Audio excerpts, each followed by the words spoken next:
కొన్ని ప్రశ్నలకు నిశ్శబ్దమే సరైన సమాధానం, కొన్ని సందర్భాలలో చిరునవ్వే సరైన స్పందన. కూరలో కారం ఎక్కువైతే తినడానికి, మాటలో వెటకారం ఎక్కువైతే వినడానికి కష్టంగా ఉంటుంది. ఇంట్లో దీపం వెలిగితే ఒక్క కుటుంబానికే వెలుగు, అదే గుడిలో వెలిగితే ఊరంతటికీ వెలుగు. ఇతరులు నీ గురించి కావాలని మాట్లాడే చెడు నీ పాదాలకు అంటిన దుమ్ము లాంటిది. దులుపుకోవాలే కానీ నుదుటికి రాసుకోకూడదు. తప్పుదారి పట్టిన మనస్సు కంటే పెద్ద శత్రువు లేదు. గాలిపటానికి దారం ఆధారం, మనిషికి మనసు ఆధారం, రేపటికి ఆశ ఆధారం, అలాగే గెలుపునకు ప్రయత్నం ఆధారం.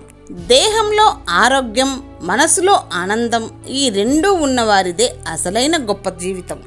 మంచి అందంతో పుట్టడం నీ చేతుల్లో ఉండదు, కానీ మంచి మనసు కలిగి ఉండటం అనేది నీ చేతుల్లోనే ఉంటుంది. జరిగింది మన మంచికే, జరుగుతుంది మన మంచికే, జరగబోయేది మన మంచికే అని అనుకుంటూ పోతే చాలు, జీవితం అదే ముందుకు సాగిపోతుంది. తప్పులు లోపాలు అందరిలోనూ ఉంటాయి, కానీ అవి మనకు కనిపించేది మాత్రం ఎదుటి వాళ్ళల్లోనే. నీ ప్రవర్తన 10 మందికి మార్గదర్శకంగా ఉండాలి. 10 మంది విమర్శించకుండా మసులుకో. నీలోని లోపాన్ని ప్రపంచానికి చూపకండి, ఎందుకంటే దానితో ఆడుకోవడానికి ఈ ప్రపంచం కాచుకు కూర్చొని ఉంది. ఆశ దుఃఖానికి హేతు అవుతుంది.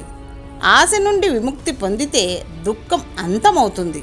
నీ బాధకు కారణం ఏదైనా కావచ్చు, కానీ ఆ కారణంతో ఇతరులకు మాత్రం హాని చేయకు. జీవితం అంటేనే పోరాటం. అలాంటప్పుడు స్వార్థం కోసమో అధర్మం కోసమో ఎందుకు పోరాటం చేస్తావు? ఆ పోరాడేదేదో ధర్మం కోసం పోరాడు. యుద్ధంలో 1000 మంది వీరులను సంహరించే వాడికన్నా తన మనసును తాను జయించిన వాడే నిజమైన వీరుడు. సానుకూల ఆలోచనలు ఉన్నవారికి ఆనందం నీడలా వెంటే ఉంటుంది. అసూయపడేవారితో మన అభివృద్ధి గురించి, ఆవేశపడేవారితో మన ఆలోచనలు చెప్పుకోవడం మన మూర్ఖత్వం. చదువు కంటే మంచి నడవడిక ముఖ్యం. కడుపులోకి వెళ్ళిన విషం ఆ మనిషి జీవితాన్ని మాత్రమే నాశనం చేస్తుంది, కానీ చెవిలోకి వెళ్ళిన విషం ఎన్నో బంధాలను, అనేక జీవితాలను నాశనం చేస్తుంది. అందుకే తప్పుడు మాటలు చెప్పడం ఎంత తప్పో, చెప్పుడు మాటలు వినడం కూడా అంతే తప్పు. ముద్దాడిన కత్తి గాయమే చేస్తుంది, తెగ నరుగుతున్న చెట్టు నీడనే ఇస్తుంది.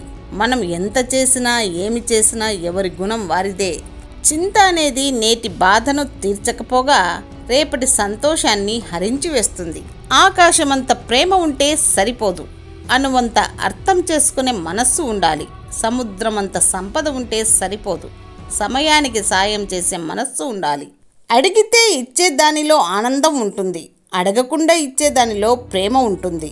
పదే పదే అడిగి తీసుకునే దానిలో కష్టం ఉంటుంది. అది ప్రేమైనా వస్తువైనా. 100 మంది శత్రువుల కన్నా ఒక నమ్మక ద్రోహి చాలా ప్రమాదకారి. నీ మంచి కోరుకునే వాళ్లను దూరం చేసుకోకు. స్వార్థంతో నిన్ను పొగిడే వాళ్ళను ఎప్పటికీ నమ్మకు. తెలివి అనేది మాటల్లో కాదు, చేతల్లో ప్రదర్శించబడుతుంది.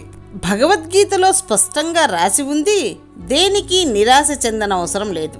బలహీనమైంది మన పరిస్థితులు మాత్రమే, మనం కాదు అని.